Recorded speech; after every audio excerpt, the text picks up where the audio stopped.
बन के बाबा मुरली वाले, लाखों दिलों के आप उजाले, आपका क्या कहना। ओम शांति। आज 2 जून 2026 के प्यारे बाप दादा के अनमोल मधुर महावाक्य हैं।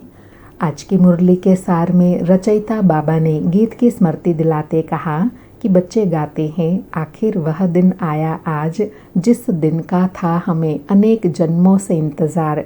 इतने बेशुमार बच्चों का एक ही बाप है जिसको ही रचयिता कहा जाता है। यह है बेहद के रूहों का एक ही बाप जिसको भक्ति मार्ग में सब रूहें याद करती आई हैं। और नशे की स्मृति दिलाते कहा कि अभी तुम बच्चे बहुत हो गए हो, तुम्हारी बड़ी रूहानी सेना बनी है, तुम सब पंडे हो। बाबा भी पंडा हैं। पांडवों का सिरमौर पांडवपति, उनको शिव बाबा को कहा जाता है गाइड, क्योंकि यात्रा पर ले जाने वाले को पंडा कहा जाता है, गाइड कहा जाता है। बाप आकर अभी सच्ची यात्रा सिखलाते हैं अपने घर जाने की। और साथ में कहा कि यहाँ तुमको समझाया जाता है, अपने घर गृहस्थ में रहते हुए धंधा धोरी भी करते रहो और फिर गुप्त यात्रा पर रहो। यह कितना अच्छा है। बाबा कहे जितना बड़ा धंधा करना हो करो, किसी को मना नहीं है, भल अपनी राजाई संभालो। और आज विशेष अटेंशन दिलाते कहा कि अभी तुम बच्चे जानते हो हमारा श्रृंगार और प्रकार का है, दुनियावी मनुष्यों का श्रृंगार और प्रकार का है। उनका है तमो प्रधान श्रृंगार, तुम्हारा है सतो प्रधान श्रृंगार, जिससे तुमको सतो प्रधान सूर्यवंशी राजाई में जाना है। फैशन कशिश करता है, इस समय खूबसूरती अच्छी नहीं है, जितना हो सके सिंपल रहना है। फिर नशा दिलाते देवी श्रृंगार से प्राप्ति बताई कि आओ अब मैं तुम्हारा ज्ञान योग से श्रृंगार करता हूँ, जिससे तुम फिर 21 जन्म के लिए परी बन जाएंगे, सदा सुखी बन जाएंगे, ना कभी रोएंगे ना कभी दुख होगा। अभी यह जिस्मानी श्रृंगार तुम छोड़ दो, तुमको हम ज्ञान रत्नों से ऐसा फर्स्ट क्लास श्रृंगार कराएंगे जो बात मत पूछो। अगर मेरी मत पर चलेंगे तो मैं तुमको पटरानी बनाऊंगा। यह तो अच्छा है ना। सुनते हैं प्यारे बाप दादा के अनमोल मधुर महावाक्य। आज बाबा कहे, मीठे बच्चे तुम हो रूहानी पंडे, तुम्हें गृहस्थ व्यवहार संभालते हुए कमल फूल समान बन याद की यात्रा करनी और करानी है। आज मुरली से प्रश्न है, बाप बच्चों का कौन सा श्रृंगार करते हैं, किस श्रृंगार के लिए मना करते हैं। उत्तर में कहा, बाप कहते हैं, मीठे बच्चे मैं तुम्हारा रूहानी श्रृंगार करने आया हूँ, तुमको कभी भी जिस्मानी श्रृंगार नहीं करना। तुम बेगर हो, तुम्हें फैशन का शौक नहीं होना चाहिए। दुनिया बहुत खराब है, इसलिए जरा भी शरीर का फैशन नहीं करो। आज मुरली में गीत बजा, आखिर वह दिन आया आज। ओम शांति। बेहद का बाप बैठ बेहद के बच्चों को समझाते हैं। बेहद माना कोई हद नहीं, कितने ढेर बच्चे हैं। इतने बेशुमार बच्चों का एक ही बाप है जिसको रचयिता कहा जाता है। वह है हद के बाबाए, यह है बेहद के रूहों का बाप। वह है हद के जिस्मानी बाप, यह है बेहद के रूहों का एक ही बाप, जिसको भक्ति मार्ग में सब रूहें याद करती हैं। तुम बच्चे जानते हो भक्ति मार्ग भी है, साथ साथ रावण राज्य भी है। अब मनुष्य पुकारते हैं कि हमको रावण राज्य से राम राज्य में ले जाओ। बाप समझाते हैं, देखो देवी देवता जो भारत के मालिक थे अब नहीं है, वह कौन थे यह भी अब तुम जानते हो। हम ही सतयुगी सूर्यवंशी घराने के मालिक थे। बाबा कहे, यह सारी नॉलेज अभी तुम बच्चों को मिली है। कब? जब तुम बच्चे बाप के बने हो। बाबा कहे, राजा रानी तो होते हैं ना, तुम बच्चों को अब स्मृति आई है।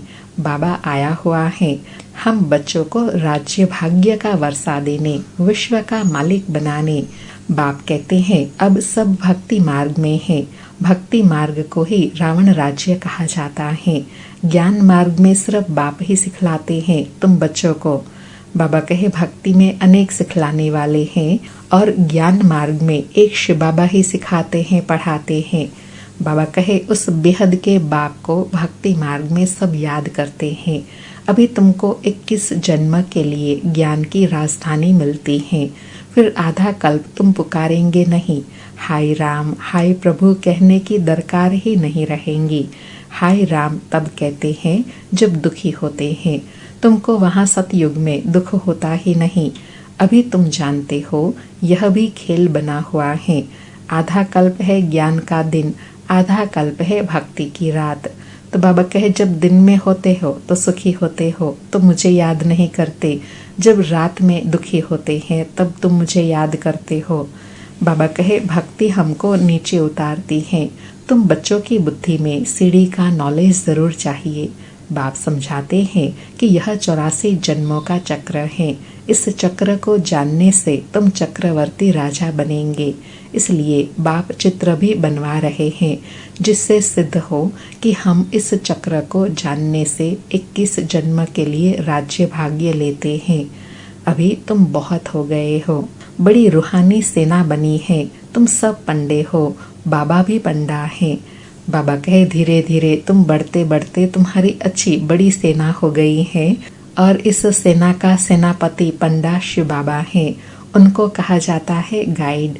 पंडा अक्षर शुभ है, यात्रा पर ले जाने वाले पंडे होते हैं। यात्री जाते हैं तो उनको एक गाइड मिलता है कि इनको यह सब दिखाओ। तीर्थ यात्रा पर भी पंडे मिलते हैं। बाप कहते हैं जन्म जन्मांतर तीर्थ यात्रा करते आए हो। अमरनाथ पर जाते हैं, तीर्थों पर जाते हैं, परिक्रमा लगाते हैं। वहाँ जाने समय फिर वही याद रहता है। घर बार धंधे धोरी सब से दिल हट जाती है। यहाँ तुमको समझाया जाता है। क्या समझाया जाता है? अपने घर गृहस्थ में रहते हुए धंधा धोरी भी करते रहो और फिर गुप्त यात्रा पर रहो। यह कितना अच्छा है। बाबा कहे कितना अच्छा है। अपना धंधा धोरी भी करते रहो, घर गृहस्थ को भी संभालते रहो और गुप्त याद की यात्रा पर भी रहो और साथ में गुप्त याद की यात्रा करते रहो। बाबा कहे जितना बड़ा धंधा करना है उतना करो, किसी को मना भी नहीं है। भल अपनी राजाई भी संभालो। राजा जनक को भी सेकंड में जीवन मुक्ति मिली। तुमको कोई बाहर की यात्रा आदि तरफ धक्के खाने की दरकार नहीं है। अपने घर बार की भी पूरी संभाल करनी चाहिए।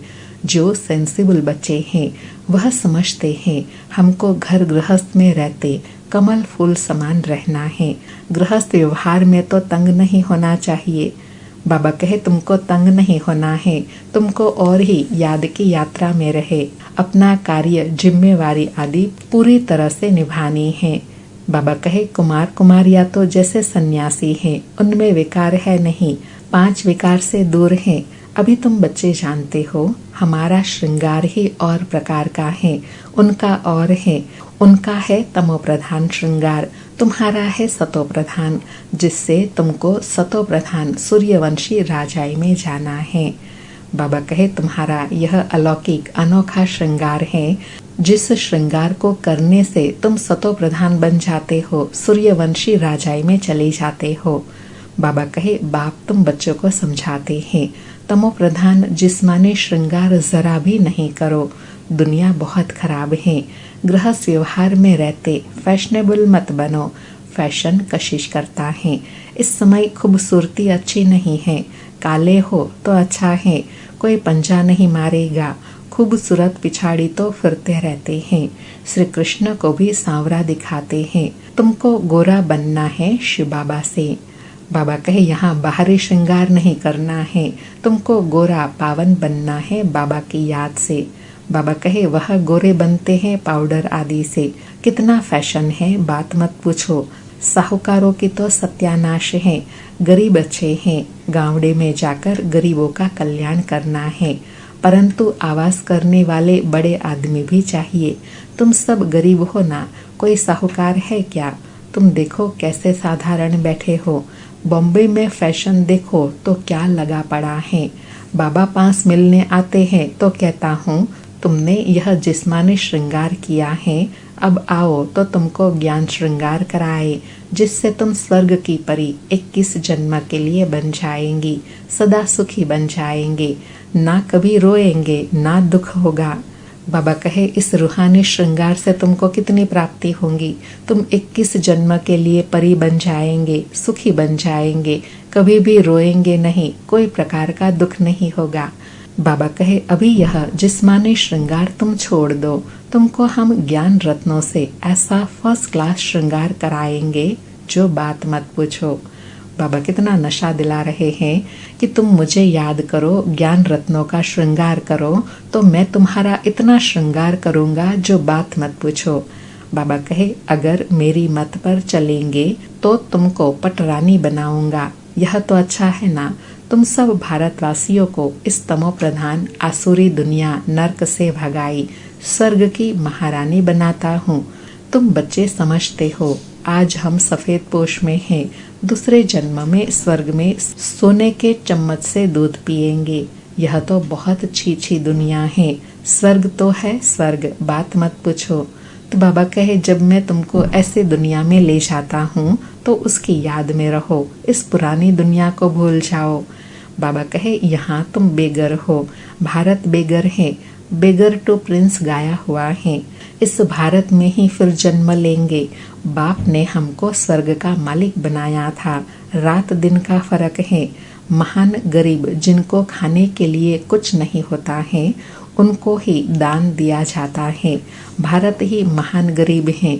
बेचारों को यह पता भी नहीं है कि इस समय सब तमो प्रधान हैं। दिन प्रतिदिन सीढ़ी नीचे ही उतरते रहते हैं, अभी कोई सीढ़ी चढ़ नहीं सकते। बाबा गरीब का भावार्थ बता रहे हैं कि एकदम कंगाल खाली हो गए हैं, न दिव्य गुणों की धारणा है। अब बाबा फिर से दिव्य गुणों की धारणा कराई सीढ़ी चढ़ाते हैं। बाबा कहे, 16 कला से 14 कला फिर 12 कला नीचे उतरते ही आते हैं। यह लक्ष्मी नारायण भी पहले 16 कला संपूर्ण थे, फिर 14 कला में उतरते हैं ना। यह भी अच्छी रीति याद करना है। सीढ़ी उतरते उतरते बिल्कुल ही पतित बने हैं, फिर स्वर्ग के मालिक कैसे बनाए। यह वर्ल्ड की हिस्ट्री ज्योग्राफी रिपीट होती है, यह भी सब कहते हैं, परंतु अब कौन सी हिस्ट्री रिपीट होंगी यह कोई नहीं जानते। शास्त्रों में तो लिख दिया है सतयुग की आयु लाखों करोड़ों वर्ष है। पूछो सतयुग कब आएगा, कहेंगे अभी तो 40,000 वर्ष पड़े हैं। बाबा कहे, तुम सिद्ध कर बतलाते हो, कल्प की आयु ही 5,000 वर्ष है। वह फिर सिर्फ सतयुग को ही लाखों वर्ष दे देते हैं। घोर अंधियारे में है ना, तो मनुष्य कैसे माने भगवान आया हुआ है। बाबा कहे, जब मनुष्य की बुद्धि में यह सारी बातें हैं कि अभी कलयुग और 40,000 वर्ष चलने वाला है, तो फिर मनुष्य कैसे मानेंगे कि भगवान अभी आए हुए हैं। बाबा कहे, वह समझते हैं भगवान तब आएंगे जब कलयुग का अंत होगा। बाबा कहे, अभी तुम बच्चे इन सब बातों को समझते हो, विनाश सामने खड़ा है। बच्चों को समझाया जाता है, क्या समझाया जाता है कि विनाश के पहले बाप से वर्षा ले लो, परंतु कुंभकर्ण की नींद में सोए पड़े हैं तो बेचारे हाय हाय कर मरेंगे, तुम्हारी जय जयकार हो जाएंगी।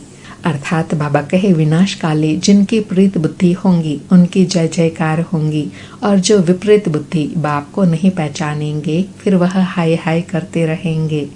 बाबा कहे, विनाश में होती ही है हाय हाय, विपरीत बुद्धि हाय हाय ही करेंगे। अभी तुम हो सच्चे की औलाद सच्चे, नरक का विनाश होने बिगर स्वर्ग कैसे बनेगा। तुम कहेंगे यह तो महाभारत लड़ाई है, उनसे ही स्वर्ग के द्वार खुलने हैं। मनुष्य तो कुछ भी नहीं जानते, तुम्हारी बुद्धि में है हमको अभी देवी स्वराज्य का माखन मिलता है। वह आपस में लड़ते रहेंगे, है वह भी मनुष्य, तुम भी मनुष्य, परंतु वह है आसुरी संप्रदाय, तुम हो देवी संप्रदाय। बाप बच्चों को सन्मुख समझाते हैं, तुम बच्चों के अंदर में खुशी रहती है। अनेक बार तुमने ऐसी राजधानी ली है जैसे अभी तुम ले रहे हो। वह आपस में दो बिल्ले लड़ते हैं, माखन तुमको मिलता है सारे विश्व की बादशाही का। बाबा कहे, तुम यहाँ आते ही हो विश्व का मालिक बनने। तुम जानते हो हम बाबा से योग लगाई कर्मातीत अवस्था को पाएंगे, वह आपस में लड़ेंगे, हम विश्व की बादशाही पा ही लेंगे। अर्थात यह याद की ही कमाल है जो लोग आपस में लड़ते रहेंगे और बच्चे शांति से अपनी बादशाही प्राप्त कर लेंगे। बाबा कहे यह तो कॉमन बात है, वह बाहुबल वाले विश्व की बादशाही ले न सके। तुम योग बल से विश्व के मालिक बनते हो। तुम्हारा है ही अहिंसा परमो देवी धर्म। दोनों हिंसाएं वहाँ सतयुग में होती नहीं। काम कटारी की हिंसा सबसे खराब है जो तुमको आदि मध्य अंत दुख देती है। यह किसी को पता नहीं रावण राज्य कब होता है। अभी पुकारते हैं आकर हमको पावन बनाओ, तो जरूर कभी पावन थे ना। अर्थात बाबा कहे पावन बनने की चाहना क्यों है, क्योंकि पावन थे तो पावनता के संस्कार अंदर कहीं न कहीं है, तो फिर से पावन बनने की चाहना रहती है। बाबा कहे भारतवासी बच्चे ही पुकारते हैं दुख से लिबरेट करो, शांति धाम ले जाओ, दुख हर कर सुख दो। श्री कृष्ण को हरि भी कहते हैं। बाबा हमको हरि के द्वार ले चलो, अर्थात श्री कृष्ण की दुनिया में ले चलो। बाबा कहे हरि का द्वार है कृष्णपुरी, यह है कंसपुरी। यह कंसपुरी हमको पसंद नहीं है। बाबा कहे बच्चे कहते हैं बाबा हमको कृष्णपुरी में ले चलो, हमको कंसपुरी पसंद नहीं है। बाबा कहे माया मच्छंदर का खेल दिखाते हैं। यह तुम जानते हो रावण का राज्य द्वापर से शुरू होता है। देवताएं जो पावन थे वह पतित होने शुरू होते हैं। इसकी भी निशानी जगन्नाथपुरी में है। दुनिया में बड़ा गंद लगा हुआ है। अब हम तो उन सब बातों से निकल परिस्तान में जाते हैं। इसमें बड़ी हिम्मत महावीरपना चाहिए। अर्थात बाबा कहे पुरानी दुनिया से बुद्धि योग निकाल गृहस्थ व्यवहार में रहते पवित्र बनना, इसमें बड़ी हिम्मत और महावीरपना चाहिए। बाबा कहे बाबा का बनकर पतित थोड़े ही बनना है। वह समझते हैं स्त्री पुरुष इकट्ठे रहे और आग न लगे, यह हो नहीं सकता। इसलिए ही हंगामा करते हैं कि यहाँ स्त्री पुरुष को भाई बहन बनाया जाता है। ऐसे तो कहाँ लिखा हुआ नहीं है। कहते हैं पता नहीं यहाँ कौन सा जादू है। अरे बाबा कहते हैं अरे तुम ब्रह्मा कुमारियों के पास जाएंगे और बस तुमको वहाँ बांध रखेंगी। ऐसे ऐसे वहाँ बहकाते रहते हैं। यह भी ड्रामा में नोंद है। अर्थात यह सब बातें होंगी, यह भी ड्रामा में नोंद है। बाबा कहे जिनका पार्ट होगा वह कैसे भी आ जाएंगे, इसमें डरने की बात ही नहीं। शिव बाबा तो ज्ञान का सागर है, पतित पावन सर्व का सद्गति दाता है। ब्रह्मा द्वारा पतित से पावन बनाते हैं। यह अक्षर ऐसे बड़े लिखे हो जो कोई भी आकर पढ़े, पवित्रता पर ही कितने विघ्न डालते हैं। बाबा कहते हैं बच्चे किसी भी देहधारी में मोह की रग नहीं जानी चाहिए। अगर कहाँ भी मोह की रग होंगी तो फंस पड़ेंगे। यहाँ तो अम्मा मरे तो भी हलवा खाना है। बाबा सामने बिठाकर पूछते हैं कल तुम्हारा कोई मर जाए तो रोएंगे तो नहीं, आंसू बहाया तो फेल हुआ। एक शरीर छोड़ दूसरा लिया, इसमें रोने की बात क्या है। दूसरा कोई सुने तो कहे मुख से अच्छा तो बोलो। अरे बाबा कहे अरे अच्छा ही तो बोलते हैं। सतयुग में रोना होता ही नहीं। यह जीवन तुम्हारा उनसे भी ऊंच है। बाबा कहे संगम युगी जीवन तुम्हारा सतयुग से भी ऊंच है, क्योंकि अभी ज्ञान मिलता है, भगवान का साथ मिलता है। बाबा कहे तुम हो सबको रोने से बचाने वाले, फिर तुम कैसे रोएंगे। हमको पतियों का पति शिव बाबा मिला है जो हमको स्वर्ग में ले जाते हैं, फिर नरक में गिराने वाले के लिए हम क्यों रोए। बाबा कितना मीठी मीठी बातें सुनाते हैं। वर्षा लेने के लिए इस समय भारत का कितना अकल्याण हुआ पड़ा है। बाप आकर कल्याण करते हैं। भारत को मगध देश कहते हैं। सिंध जैसे फैशनेबल कोई होते नहीं, विलायत से फैशन सीख कर आते हैं। बाल बनाने पर आजकल लड़कियां कितना खर्चा करती हैं। उनको कहा जाता है नर्क की परिया। बाप तुमको स्वर्ग की परिया बनाते हैं। बाबा कहे मैं तुमको कितनी प्राप्ति कराता हूँ, वह नर्क की परिया है, तुम स्वर्ग की परिया बनते हो, जिससे अथाह प्राप्ति है। जो बाबा ने मुरली की शुरुआत में बताया, स्वर्ग की परिया बनने से 21 जन्म के लिए परी बन जाएंगे, जहाँ कोई भी दुख रोग शोक की बात नहीं होंगी। बाबा कहते हैं हमारे लिए तो यहाँ ही स्वर्ग है, यह सुख तो ले ले वे, कल क्या होगा हम क्या जाने, ऐसे अनेक विचार वाले आते हैं। अच्छा, मीठे मीठे सिके लधे बच्चों प्रति माता पिता बाप दादा का याद प्यार और गुड मॉर्निंग। रूहानी बाप की रूहानी बच्चों को नमस्ते। हम रूहानी बच्चों की रूहानी माता पिता बाप दादा को याद प्यार गुड मॉर्निंग और नमस्ते नमस्ते। सारी मुरली से धारणा के लिए सार है। पहला पॉइंट, सच्चा सच्चा रूहानी पंडा बन सबको घर का रास्ता बताना है। शरीर निर्वाह अर्थ धंधा करते याद की यात्रा में रहना है। कार्य व्यवहार में तंग नहीं होना है। दूसरा, ज्ञान श्रृंगार कर स्वयं को स्वर्ग की परी बनाना है। इस तमो प्रधान दुनिया में जिस्मानी श्रृंगार नहीं करना है, कलयुगी फैशन छोड़ देना है। आज का वरदान है, बालक और मालिकपन के बैलेंस द्वारा युक्ति युक्त चलने वाले सफलता मूर्त भव। स्पष्टीकरण है, जितना हो सके सर्विस के संबंध में बालकपन, अपने पुरुषार्थ की स्थिति में मालिकपन, संपर्क और सर्विस में बालकपन, याद की यात्रा और मंथन करने में मालिकपन, साथियों और संगठन में बालकपन और व्यक्तिगत में मालिकपन। इस बैलेंस से चलना ही युक्ति युक्त चलना है। इससे सहज ही हर कार्य में सफलता प्राप्त होती है, स्थिति एक रस रहती है और सहज ही सर्व के स्नेही बन जाते हैं। आज बाबा ने सफलता मूर्त बनने की युक्ति बताई कि बालक और मालिकपन का बैलेंस कैसे रखना है, कि जब संबंध में और सर्विस में आते हैं तो बालक बन जाओ, और जब अपने पुरुषार्थ और स्थिति की बात हो तो मालिक बन जाओ। जब साथियों के साथ संगठन में हैं तो बालक बन जाओ, और याद की यात्रा और विचार सागर मंथन में बाबा की याद में मालिक बन जाओ। ऐसे बैलेंस कर जब युक्ति से चलेंगे तो हर कार्य में सफलता भी मिलेंगी, स्थिति भी एक रस होंगी और सर्व के स्नेही बन जाएंगे। आज का स्लोगन है, सोचना और करना समान हो तब कहेंगे विल पावर वाली शक्तिशाली आत्मा। सोचना और करना समान हो तब कहेंगे विल पावर वाली शक्तिशाली आत्मा। आज के अव्यक्त इशारे हैं, सदा हर्षित रहने के लिए अपनी नेचर को सरल बनाओ, सहनशील बनाओ। आज के लिए अभ्यास बताया कि हर्षित रहने का गुण पुरुषार्थ में बहुत मददगार बन सकता है, लेकिन जैसे सूरत हर्षित रहती है वैसे आत्मा भी सदैव हर्षित रहे। इस नेचुरल गुण को आत्मा में लाना है।